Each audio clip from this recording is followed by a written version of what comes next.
Hey everyone, Brendan Snyder here. How are you? Thanks so much for joining me and welcome to another episode of New Music Finds. So this is where I like to collect together all the different things that I've purchased over the past week and present it to you. I've got 25 things, 22 CDs, 3 box sets to run through with you. So a lot to cover here. I get it from different places, online like Amazon, eBay, and more. Of course, my local record stores that I will hit up. So a little bit of everything. We'll jump into that in just a bit. But before we start, if you're new to my channel and you haven't already hit the subscribe button, please do. Also, leave a comment, hit like, all those things do help support my channel. I'd greatly appreciate it. And of course, as an added bonus, if you turn on notifications, you're gonna stay up to date on everything going on in the world of music, just like this with New Music Finds. All right, so let's dive into this. I like to kick off with new releases, but this first one up isn't one that you can go into your local record store to buy or even online to Amazon. Have to go over to the band's website for it. I'm talking about the new Striper album, which is an acoustic album called Acousticized. It's a single CD and DVD, or Blu-ray if you buy the Blu-ray edition of it. I chose to pick up the DVD edition of it. I wish they were just selling the single CD of it, but they're not. This is good. A lot of you guys commented when I first announced this and didn't think that it was going to be very good, or, sort of how could Striper, a metal band, almost a power metal band, be doing acoustic stuff? But it actually works really well. I have to say, really enjoyed this album. They do classic and newer stuff. No More Hell to Pay is on here, but also Soldiers Under Command, Loud and Clear. They do a cover of the song Amazing Grace, which I don't think they've done before. Maybe it's on a live album, but definitely not like this. So that's nice as well. And because I was ordering from the band's website, picked up some merch as well. Striper earplugs. I really just like the case. The earplugs are just yellow. And then some trading cards, which I haven't decided if I'm going to open yet or not. Whenever I get these things, I want to keep them sealed, but at the same time, it's not so much a value thing. So I probably should just open it and enjoy it, but I'll probably sit on it for a little bit, enjoying it sealed, new, and then I'll open it and have them from there. But I did pick that stuff up, so that was cool. That's directly from the band's website if you want to check that stuff out. Then picked up things from Amazon, where I do my pre-ordering for most of my stuff, and I always try and get the stuff delivered on release day. I love it when it's like that. Amazon is one of those types of places that will ship to you on release day. One of the things I picked up, I didn't show you guys in the What Just Dropped, but this Modern English 1, 2, 3, 4, brand new studio album. I think it's their first in 8 years, if I remember correctly. Known for the big hit I Melt With You back in the 80s. This stuff still sounds like it comes right from the 80s. If you're a fan of Modern English, this is definitely worth checking out. I streamed it before ordering it on CD just to make sure that it would have that flavor and feel, and it certainly does. So very cool to see them doing something again. Didn't know about this, only found out about it when I started researching for the What Just Dropped video. And I love that about it, and I hope you guys tune into the What Just Dropped series for just that reason, because there's always things that I find after the fact, that I didn't know, that I wasn't counting on. These 5 things were stuff that I knew about, that I placed my order for, got on release day, and then later on found out about the Modern English. So first one up that I did know in advance, the Ace Frehley 10,000 Volts, his now, I call it 10th solo album. We have to include the Kiss 78 album and also the 2 Frehley's Comet. But even though Frehley's Comet was a band, I still consider it just an Ace record. So 10th total when you do that.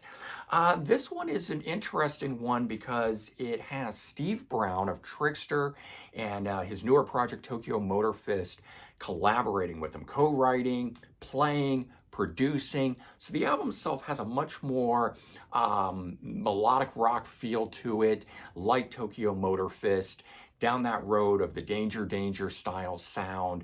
And so for me at least, not quite an Ace Frehley album, although it's a really good album, but just be ready to hear some new stuff that really isn't in the typical vein of previous Ace Frehley albums, but it is a good album. So check that out. I have done a full review of it, so I will leave a link in the description. Another one that I've done a full review of, same thing, I'll leave a link in the description. Brand new Mick Mars, The Other Side of Mars. Of course, we're talking about Motley Crue, or former Motley Crue guitar player Mick Mars and his debut solo album. He's never recorded anything solo outside of Motley Crue, album-wise like this anyway. And very, very, very different than anything that Motley Crue did. Heavier than even the self-titled 1994 album. That one still retained a lot of the characteristics of what make Motley Crue, whereas this, if it didn't have Mick Mars, his name on it, I wouldn't know that he was even related or that this was related to Motley Crue in any way. Doesn't mean it's not a good album. I found myself really getting into it the more I listened to it, and I've listened to it a number of times since even doing the review on it. And I do like the album, but it's far too modern for me in terms of what I would have hoped for from somebody like Mick Mars and the sound that he helped create with Motley Crue. Give it a listen, see what you think. It might be just the right thing for you, though. Glenn Danzig released, I think, his first solo single back from 1981. He put this out, Who Killed Marilyn, with the B-side of Spook City, USA. So this has the original mix of those two songs, plus some 2023 or 24, whenever it was done, remixes of it. And the original ones are pretty iffy, meaning you can tell they were recorded for very low budget back in 1981. The remixes, on the other hand, sound phenomenal. They sound so good. Should have put those as the first ones on here and then kind of the originals at the end, but they did it in reverse. Either way, it's cool to get it. I'm glad that we're getting a CD edition. You guys might have seen that, me announce that as an LP, a 12-inch single that came out months ago. And finally here, we're getting the CD edition of it. So adding it to the collection, because not only am I a big Danzig fan, more so Misfits than Glenn Danzig. So that's definitely in the wheelhouse of the Misfits stuff. All right, and this one turned out to be fantastic. I had hoped as much. The Motorhead box set of their albums released for Record Store Day called The Lost Tapes. And they've been putting out, let's see if I get this in the right order. So they had been dropping these on LP throughout Record Store Day over the last so many years, but never available as CD. And I didn't really want to shell out for the LP edition of these. And I'm glad I waited, because now we get this, the box set edition of it. And as part of this box set, you get a 5th album, which is unique to the box itself. If you're an LP fan and you did buy those other Record Store Day ones, you can buy this as a standalone, but not as CD. You got to buy the box set to get the CD edition of it. But 8 CDs total, 5 shows in this box set. Very good sound quality on all of them, ranging from 1984 all the way up to present day, when, just around the time of when Lemmy passed. So you get a little bit of everything from them. And this is volumes 1 through 5. I assume they will continue to do probably 5 more, gather it up, and we'll get that. So if I do see any more happening for Record Store Day, again, I'll probably wait. But this Record Store Day, they are releasing an album called Remorse No, which is a sort of reissue of No Remorse, the compilation that I think came out in 1984. But instead of it being just a straight reissue, it's got all alternate takes and outtakes of the songs that made up No Remorse, which is why it's now called Remorse No. Anyways, so there is something for Record Store Day Motorhead fans if you want. All right. Of course, I always love going to my local record store and finding things. And I finally found one of the first reunion era Allman Brothers Band albums, Enlightened Rogues, standalone CD edition on the Capricorn label, which I like. This is an era of the band where, for me at least, they had a more southern rock feel than the bluesy southern rock sounds that they had on some of that earlier stuff that didn't always click with me, but definitely like this album here. Another band that was certainly considered early on as southern rock, but definitely morphed into something else by the 80s, was the band Point Blank. And this album here, which is American Excess, and we have to flip it over to see the other side, which is the On a Roll, or if we open it up, it's kind of something, I hadn't seen this being done before, but where you're getting the 2 for albums, but they're basically making the front cover and back cover of the 2 ones instead of the way we sometimes see it, where they put the 2 smaller LP covers on the front for a band, and I'll show you something with that in just a bit.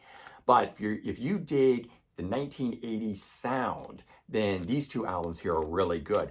Something I found out too, which I didn't until I picked this up, is the lead singer on this is, I think his name, if I get it right, is Bubba Keith, who was the last vocalist for the James Gang. So post Joe Walsh, they had a number of different singers, and in the last two albums they did, Bubba Keith, well, he went on to sing on these two albums, and I always liked those last two albums from James Gang. So that was a really cool find to realize that after getting it.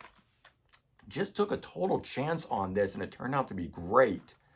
The Knack, this one here called Rock and Roll is Good for You, and it's the early demos, some from 73, some from 75, and the first few that are on here are just guitar and bass with no drums. Actually creates a really interesting sound, and I've never really paid attention to that before, but it would almost kind of be an interesting thing, like Unplugged, but to go clean. Play clean guitars with no drums, and try having bands just do that could make for an interesting thing, and it certainly comes off very well here on this album. And this has been out since 2012, and I've just kind of always passed it by. I'm glad I finally took a chance on it. Turned out to be one of my favorite things that I picked up this past week.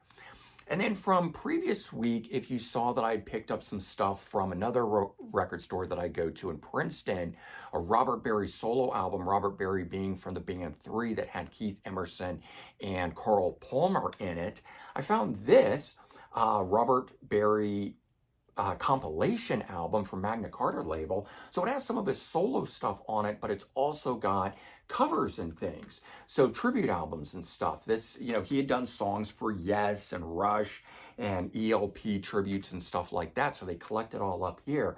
And he does such interesting reinterpretations of these. You almost don't know what you're listening to, which for me at least makes it interesting. I don't want to just hear straight cover songs. I like it when people that I'm interested in this case, Robert Berry, I like him, interprets it in his style. And that's what we get here. So this turned out to be a very cool find. And since the band Zebra recently announced they're working on a brand new album, it got me re-interested in that. And I found this Rock Candy Records reissue of their second album. And so I decided to pick this one up. I do have this on a twofer, and I plan to pick up the third one as well so I can get them as standalone, and then I'll probably get rid of that twofer Zebra release. And again, in previous weeks, I was into 60s era rock and picking up stuff by Eric Burdon and the Animals, and I managed to find another album of theirs called Every One of Us. And so added that to the collection, just kind of fleshing things out. And this was cool. While I was at Sound Exchange, someone brought in a prog rock collection, and it was sold. And being friends with Anthony, he let me have sort of, not really first dibs, but I had seen a couple things come in, and he let me snag those right away. And it happened to be two Jethro Tull box sets. And just very cool. I didn't have these in the collection. They're out of print, and I got a very good deal on them. And they were sealed when I got them. So just very, very cool to get a Passion Play and War Child. But the reason that I wanted these, and I didn't know it at the time, but the second discs in each of these have outtakes, but not just demos. They have songs that never made it to the albums. Where now Jethro Tull is releasing these on vinyl, standalone vinyl, as basically War Child 2 or Passion Play 2. And I'm loving those so much. And then come to find out there were CD editions of it. They were just part of these box sets. So picking up the box sets where the box sets had those sort of outtakes albums as part of them. I've also picked up Stormwatch and Broadsword, which do the same thing. And basically now I want to pick up any Jethro Tull box that has that. There's plenty of other ones that they release that have live shows as part of them, but I'm not really interested in that. So I'm not trying to collect all of the box sets, just the ones that have these outtakes albums. All right, so you just saw the ones that I picked up from Sound Exchange. Had having picked up, if I can pull these back out fast enough here, the Allman Brothers and Point Blank. So go on Amazon, and I love their 2-day ship policy. And I found this one here, Point Blank, and this one here is called The Hard Way, and it's the album right before these two. So I don't know if it's the original singer, but definitely different singer than who I was just talking about, Bubba Keith, on here.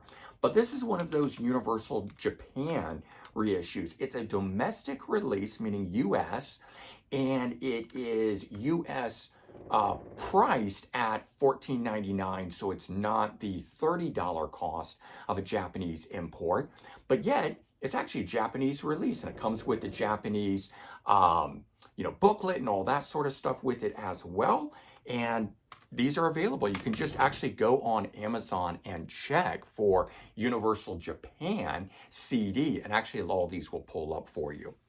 And because of that Allman Brothers one, I also picked up this. The other two albums that were part of that first reunion era of the band, that is that much more Southern rock sounding era that I was talking about, couldn't find these as standalone and wanted to hear them, so just pick them up this way as the twofer. But if I can ever find these as standalone, certainly I will be picking that up, those up independently as well. And while I was searching for that, I came across this. John Kay from Steppenwolf having 2 solo albums and them being collected here on the BGO label as a twofer type release, and so added that to the collection. It's not really the hard, well, I don't know that Steppenwolf was really hard rock, but the rock sound of that, this is much more clean guitar, acoustic sounding, almost a folk sounding John Kay than, of course, what Steppenwolf is. But interesting nonetheless, glad to have it in the collection, and I know it will fit the mood perfectly at a certain time, just probably not where I'm at right now with it. And then made a second trip to Sound Exchange, because I definitely do it usually once a week, but sometimes it just the way things work out, I might get to the store more than once in the week, and picked up these Helicopters. So this is a second album that I've picked up from the band, but it's their most recent Eyes of Oblivion 2022 reunion album. I think the album is just called Rock and Roll. And I had that one as a promo release, picked it up for $1 or something somewhere, kind of even forgot about it. But recently got into the metal band Lucifer, where his name is Anderson, but I'm Nicky Anderson. The guitar player and singer of this group plays drums for Lucifer, and now he's writing a lot with that band, and I'm really digging the direction they're going. So I wanted to check out sort of his mainstay band, although I know this is not where he started, and this used to just really be a side project. But picked this up, and I have to say, really, really loving it. So I'm gonna definitely dig up some more on that band. And you saw the other Knack that I showed you. Well, I picked up the final Knack album called Normal as the Next Guy. Kind of wish it had had the Knack logo. I never like it when bands don't put their own name of the band, their logo, on an album. It's just an album cover. Because if the album's not popular, then how are you ever going to associate that with the band, the Knack? But this is a reissue on the Omnivore label, and it's got 3 bonus tracks, demos on it. So kind of a cool thing with a nice history inside. Pick that up. And if you guys watched my last Let's Go to the Record Store at Princeton Records, there was a song playing in the background. And at the very end of the video, because I'd been hearing it so much, I was like, hey, that was actually really good. Why didn't I Shazam it to know what it was that I was listening to? But I was digging it. Of course, this was me editing the video. I'm hearing it over and over. So I asked you guys, and somebody was nice enough to weigh in and tell me that it was the band Hawkwind and Hall of the Mountain Grill. And I never would have imagined that, although, of course, as soon as they said it, I said, well, gee, that makes a lot of sense, because I kept thinking it sounded like sort of a knockoff Black Sabbath sound, which definitely early Hawkwind has that feel and flavor to, albeit more spacey and more, I don't call it jazzy, but definitely, something a little different in vein than Black Sabbath, not quite as heavy. And I put this on, and I have to say, man, this just hit the spot and became my new favorite Hawkwind album. I was always much more a fan of the 80s era Hawkwind stuff, but this, which I think is 1974, I can't see it quick enough on the back side. Lemmy is still part of the lineup, and I didn't know that going into it. So, of course, it just made it even better that Lemmy was still part of the lineup for this. But definitely digging some more of the 1970s era Hawkwind sound than what I'm usually more into, like I said, of the 80s and thereafter. So that was cool. And so remember I mentioned, being able to get a hold of the two Jethro Tull boxes as part of that prog collection that had come through the door when I was there. Well, now the huge collection had come through and I had to wait for Anthony to go through and price and everything. And I know some other people had dibs on it kind of stuff. And so I came back after that and I got to go through it and I found a bunch more stuff. And it was really cool. So I found two other Rick Wakeman albums. These are Japanese pressings as well. Good deals on these. This is called Soft Sword, and it is King John and the Magna Carta. And this, I think, is 1991. Didn't even know this album existed. It's he's got so many albums, first of all, that I can't really even keep them straight, but I've just never even seen this one. So pulled this out and I was just like, well, what is that? Is it even, a real album? And of course it turned out to be a real album and I'm absolutely loving it. Just the exact kind of Rick Wakeman style music that I like. Can't say that it's necessarily all the same singer, but it doesn't jump around so much so that the styles are wildly different. Sometimes the Rick Wakeman albums have too many varied styles of song structure, too many different styles of singers, and I feel like I'm listening to some, album that doesn't know what it wants to be. But this, from start to finish, sounds consistent and has a good flow and has the kind of keyboard playing that I absolutely love. And basically what that means is it sounds like Rick Wakeman of Yes and not Rick Wakeman of something else. And this one here, still digging into, it's a little more synthesizer-y sounding, a little more orchestrated sounding, but again, still very good. Definitely enjoying this. Glad I picked it up. This is 1981, and like I said, I think this was 1991. So 10-year gap on it, but still such good stuff. And this person was clearly into Yes, and of course, as I mentioned, it was a whole prog collection, but I saw this, Billy Currie, and I said, who's Billy Currie? Why would this person own this? And I saw in little fine print below that it features guest Steve Howe, who plays on all, if not most of, the songs that are on this album. This is on a label called No Speak. And that first came to my attention when I was digging into Wishbone Ash a number of months back. And they put out an album in the late 80s, maybe 88, called No Speak. And it was on the label, and I kind of didn't really understand what the whole thing was. But essentially, somebody started a label where to release all instrumental music. And that kind of stuck in my head. So I saw that this is on the No Speak label, which made me take notice, which is why I grabbed it even before knowing who Billy Currie or Steve Howe is. Well, Billy Currie, turned out I just Googled him, and he's the keyboard player from Ultravox. And I like Ultravox, although I'm relatively new to them, so the name don't always jump out at me as, recognizing who they are. But the fact that Steve Howe is part of it, I checked it out, and I gotta say, this whole thing turned out to be phenomenal. And I didn't even know Steve Howe played on an album or guested on this album. And it should be called Billy Currie and Steve Howe because there's so much presence of Steve Howe in his sound that just makes it really, really good for us Yes fans.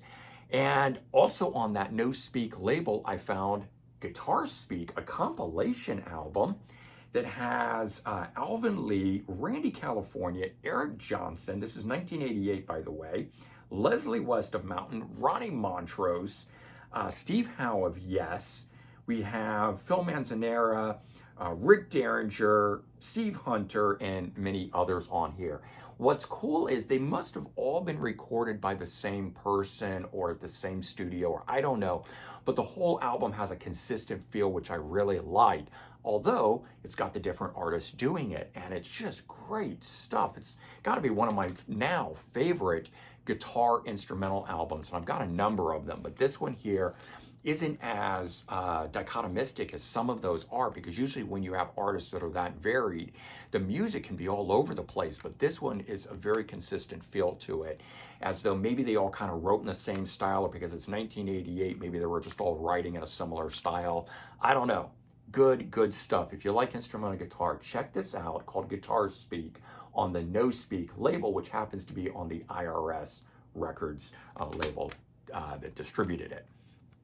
And again, from that 1960s, late 60s, early 70s stuff that I was picking up, like the Eric Burdon and the Animals. I was picking up Badfinger. I picked up this Badfinger Best of Compilation 2, or Volume 2. And this is of their Warner Brothers years, and the album, one of their albums that was on Elektra after that. So this has, and you know, at the time of release, I think that the album Head First might not have actually been released, so you were getting some material on this that was unreleased at the time. This came out in 1990, but covers 4 albums from that period. It's different than the Apple Records era of the band, which I have a compilation of, and so I can listen to that one and this one, and the songs don't duplicate, so I do very much love that. But all in all, there you go, 25 things that I picked up this past week, a nice variety of things, and everything from band websites to Amazon to local record store stuff, but just very cool things. And I've really been enjoying my pickups from this past week, just really hitting the spot, being spot on for me. But I hope you guys like this, and I hope maybe it gave you guys some ideas to go search some things out. Maybe you didn't know about this Striper, or were on the fence about it, but I do think it's very good. It's live in the studio, but might as well just be studio recordings, because you don't hear an audience or anything, and it's very well done. And as I said, there's a couple links to the Frehley and the Mick Mars if you want to check out full reviews of that. Those are posted up on the channel as well. All right, everyone, take care, have a good one, and I'll talk to you real soon. Bye-bye, everyone.